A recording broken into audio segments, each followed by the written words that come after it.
Late last night, the recruiting world, more specifically recruiting in the state of Florida, was flipped on its head as longtime Miami commit Jaden Rashada, the sixth ranked quarterback in the top 24/7 rankings for 2023, flipped his commitment from the Canes to the Florida Gators. It took so many by surprise, and now it leaves us wondering, where does the U go from here, and what does this do for Billy Napier's squad in Gainesville? So joining me to discuss all that and more are Gaby Urrutia of Inside the U and Jacob Rudner of Swamp 24/7. So, gentlemen, I'm sure the last day has been quite the whirlwind for both of you. Thanks so much for coming on. And Gaby, I'll start with you, and then Jacob, feel free to come in right after. Miami had a two-quarterback class all of 12 hours ago. Now Emory Williams remains as the only signal caller committed to Mario Cristobal in 2023. So when you first heard Rashada decided to flip to the Gators, just what was your initial reaction to the news, and how surprised were you that the Canes were going to lose one of the crown jewels of their 2023 class? Yeah, my reaction, I mean, I think was maybe more of just like, I wouldn't say shock. I wouldn't say it was surprise. I think it was more just kind of like, wow, like, this kind of really happened. Again, I think I said it on my podcast on Sunday. Like, I think Jaden Rashada was maybe the Miami commit that I was watching closest just because of, the way the recruitment went. I mean, obviously Florida was really involved down to the wire there. Miami kind of came in, really felt like last minute and kind of, picked up that pledge. Again, and not saying that anyone needs to be super publicly supportive or tweet or anything like that, but it felt like he was the only notable commit that wasn't like kind of publicly backing, Mario Cristobal Miami over the course of, an extremely disappointing 2022 season. Again, does that really matter? I guess in hindsight, maybe it did. Maybe it was kind of like foreshadowing what was to come. But, again, I think there were signs. I think there were tells that, maybe Jaden Rashada was not happy with the offense or just not happy with the product and what he saw with the field, that maybe he was still looking around. I don't think that there was anything truly concrete. Honestly, a lot of it was just kind of being around the recruiting game, kind of knowing how this goes sometimes and kind of reading the tea leaves and just assuming really that, maybe Jaden Rashada was, maybe just kind of exploring his options. And that obviously came to fruition, I guess, early Friday morning, late Thursday night, however you want to put it. He flips to the Florida Gators. And, I guess, Miami has some reconsidering to do. And I think that the plans for what's next are already in the works. And for Florida, I don't know that it was so much of a shock that he decommitted as much as it was a shock that he committed the same night. I think that there were a lot of people around the Florida program who foresaw this. As Gaby said, I think that many people kind of viewed Jaden Rashada as a guy who might have been on the fence of a decommitment, who wasn't necessarily the strongest bond Miami had in the fold right now. And so the decommitment didn't really catch anybody by surprise. But the fact that he went and took the extra step and committed to Florida last night when he did at midnight, I think caught a lot of people by surprise. I certainly wasn't expecting it. I knew that Florida would become a player if he were to decommit from Miami. But again, I don't think that as expectation. Of course, Florida will take it, but certainly a surprise. Yeah, 100%. I mean, I woke up to this news, and at first I thought it was just a bunch of, fake accounts coming up with fake stories on Twitter, as we've seen recently. But I quickly realized that it wasn't, and my jaw just dropped to the floor. And of course, we know that when Jaden Rashada first committed to Miami, Florida was obviously a big player in his final decision too. And one of the interesting things about this is that Miami went from a two-quarterback class to now a one-quarterback class, as I mentioned, while Florida went from just having Marcus Stokes to now a two-quarterback class with him and Rashada. So, Jacob, was it always Florida's intention to take two quarterbacks, and now with both committed, how does Stokes fit into the mix at quarterback long-term for the Gators? I don't know that it was necessarily the plan to take two quarterbacks, if you will. I don't think that Florida was going out of its way to take two signal callers in the 2023 class. I think the plan was always one. I think now that they have two, though, they're certainly inclined to try and keep both. I think that Marcus Stokes is a guy who could use a little bit of development at the college level, whereas Jaden Rashada profiles as a guy who might be a little bit more physically ready to go and take on the challenges of the college game when he gets there as a youngster. And I'm not necessarily saying that's right away, but I think that it's just sooner than Stokes will be available to really compete. And for that reason, there's no indication that the program isn't inclined to take two at this point. They might as well strengthen a quarterback room that is not necessarily the strongest. It's regarded as one of the shallower units on this team right now. And so for Billy Napier to be able to take a large step towards remedying that and putting the position in a way that he envisioned for it when he took over the program almost a year ago, I think that that's important. And one quick way to do that would be by taking in two freshman quarterbacks. I think there's even still a possibility that the team looks to the transfer portal just to see what kind of experienced options they might be able to add, especially with Anthony Richardson's future at the university somewhat uncertain. I think that there are a lot of people who view him as kind of a 50-50 shot to still end up in the NFL draft this year or to come back to Florida. I think that there's momentum for his return, but it's not a guarantee. So if you're Florida, in both trying to remedy the depth and trying to protect yourself from a potential Anthony Richardson departure, 2 quarterbacks makes a lot of sense this year. And Gaby, on the flip side, Emory Williams still remains committed to the U. Do you think Miami, with the time remaining until signing day, and that's about a little over a month left, do you think they make a push to add a second quarterback, or is there just not enough time now, or is there not enough time between now and the start of the early signing period to make a push for someone else, and the sole focus will kind of just be on making sure Williams stays in the fold?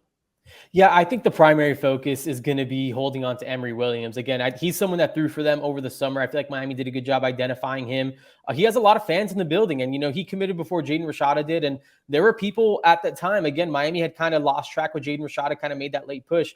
There were people that were very okay with Emory Williams being the lone quarterback in this class. They felt like they found something in him. I mean, he's a big, tall kid. He can definitely spin it through 6 touchdowns in his senior season finale. So do they go try to get a second one? I think all options are on the table, but right now I think they're kind of banking on Emory Williams being the guy in this class. Do they maybe try to figure something out? I mean, I wouldn't put anything past Mario Cristobal, but right now I think that they are kind of in the process of exploring those options.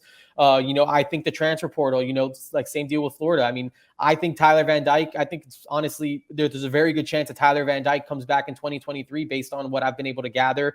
Not super sure about the status of Jake Garcia and whether he comes back. I think he's a transfer portal candidate for Miami. Jakari Brown, I think he's going to start for them on Saturday. I mean, I think Miami kind of wants to see what they have in him. And if, we'll kind of see what happens, but I wouldn't be super surprised if they look at the transfer portal, see what they can find there. I think all options are on the table right now, but at the moment, I would only expect Miami to sign Emory Williams in that 2023 class. And Gaby, I'll stick with you. How much did external factors play a role in this decision, do you think, for Rashada, specifically, I guess, NIL, on the field play? Obviously, it has been a year to forget for Miami, relationships with coaches. What kind of role do you think all of these had for Rashada to ultimately flip from Miami to Florida? And then, Jacob, I'd love to hear a Florida perspective on that once Gaby finishes. Yeah, I mean, I don't think we have to shy away or hide from the NIL stuff. I mean, I think, it could have potentially been a big part of why he chose Miami in the first place. I'm sure, what's going on there with quarterbacks and stuff like that. I mean, it is what it is. We can call it what it is. I think name, image, and likeness is a factor, especially for high profile quarterbacks. So yeah, maybe, there was some play in there, but again, I think he would have been probably taken care of pretty well at Miami. I'm sure he probably will be at Florida as well. I think on-field stuff, you look at what Miami's done on the field. I mean, you get blown out 45-3 against Florida State. You've lost to Duke. You lost to Middle Tennessee State. I mean, there's a lot of stuff the product on the field. I mean, it shouldn't even be what it is now, right? Again, you have the number, still have a top 10 class, 19 commits. You got Cormani McClain a few weeks after losing to Duke. A few days after losing to Duke. I mean, what Mario Cristobal's been able to glue this thing together, the way he's been able to do it is really impressive considering the on-field stuff, but they're selling a vision for the future. And I think a lot of guys have bought into that. Again, Jaden Rashada being a West Coast dude all the way in Northern California, I think he's kind of been outside of the reach. Again, a lot of these core commitments, especially as IMG guys, have been to multiple games. They've been around the program a lot.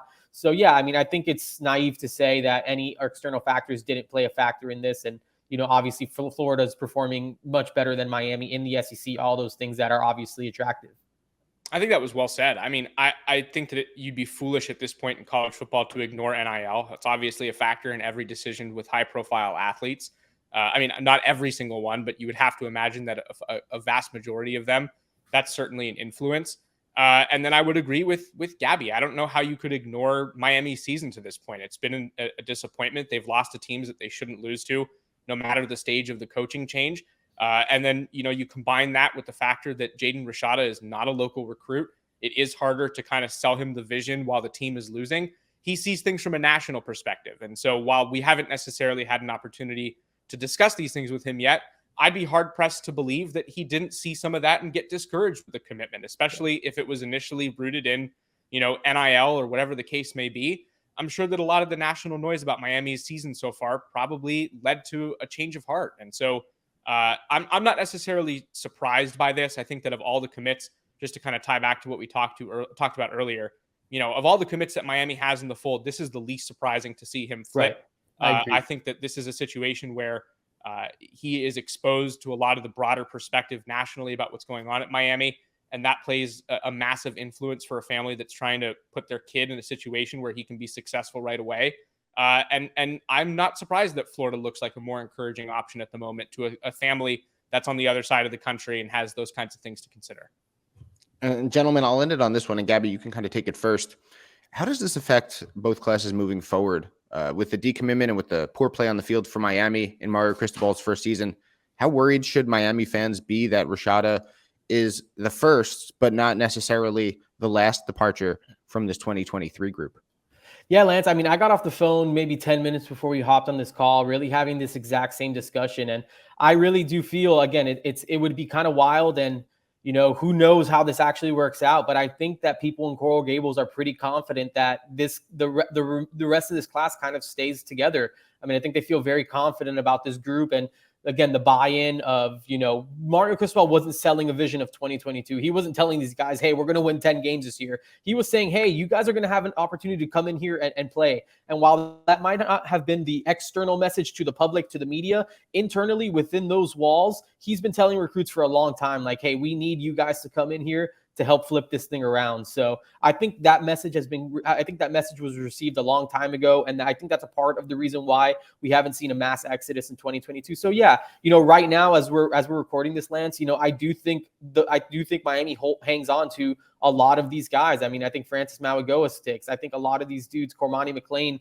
I think he wouldn't have picked Miami given the circumstances if it was just going to lead to an eventual flip, from what I understand and what I've been able to gather. So, I do think a lot of this kind of hangs tight. It would be pretty unprecedented, again, considering the on-field product, but I don't think anyone in Coral Gables is in panic mode right now thinking, okay, this is all going to fall apart. I think the feeling is if this is the biggest blow we take this cycle, I think it's kind of, we have to shrug our shoulders, kind of, dust ourselves off and just kind of continue chugging forward. I think they have a lot they want to accomplish on the recruiting trail. They're working on a couple flips themselves. This is big boy recruiting. Mario Cristobal, Billy Napier have been duking it out on the trail, basically throughout the course of this cycle. I'm sure it won't be the last time that they face each other. And, again, I think they're confident that they're going to kind of get down to the wire when it's early signing day, December 21st, and they're going to be feeling good about the class that they signed. So I think that's the consensus in Coral Gables right now. And Jacob, what about for the Gators? Adding Jaden Rashada is big, and frankly, saying it's big could honestly be an understatement. With just over a month from signing day, could we see, in your mind, a late bunch of commitments to Billy Napier and the Gators? I think that there's a ton of momentum in Gainesville right now. It's pretty obvious just with the recent stretch of recruiting that Billy Napier has been able to do. Obviously, the Cormani McClain hit was tough. I think that people expected him to be a Gator and less so expected him to end up in Miami's class, and that certainly hurt. But, that aside, I've been really impressed with what Billy Napier and his staff have been able to do. They've constructed the number 8 overall class in the country right now. They just added their QB1 from over the summer, who unexpectedly committed to Miami. Now he's in the fold. And I think that does a lot in terms of locking down some of the commits who might have been on the fence for Billy Napier. I think that guys who are willing to maybe keep their options open and look around are able to see some of the momentum that they're generating. They see a big flip join the class. I think that that's a big deal in terms of just solidifying what you already have. And remember, Florida's already at 23 commitments so far. So I think that the pace might slow down a little bit. I think that they have the opportunity now to start focusing really closely on some of the guys who they view as flip candidates. Whereas, a couple months ago, I think that they were more so in a mode of we need to get commits and now. And they're in a really good spot, especially to have 2 quarterbacks, one of whom is very highly regarded. I think that the momentum is in Gainesville right now, and it's going to be interesting to see where they go from here. Yeah, it'll certainly be interesting to watch as this all unfolds. Remember, we only have about a month, a little bit over a month, till the early signing period starts on December 21st. Gentlemen, thanks so much for coming on. Make sure to follow Jacob on Twitter at Jacob Rudner and Gaby on Twitter at Gaby Urrutia 247. Also check out Inside the U and Swamp 24/7 for the latest on Miami, on Florida, on Jaden Rashada as signing day nears. And of course, remember to like this video and subscribe to the 24/7 Sports YouTube channel. So for Gaby Urrutia and Jacob Rudner, I am Lance Glynn. Thanks so much for listening as Jaden Rashada makes a big decision and flips from Miami to Florida.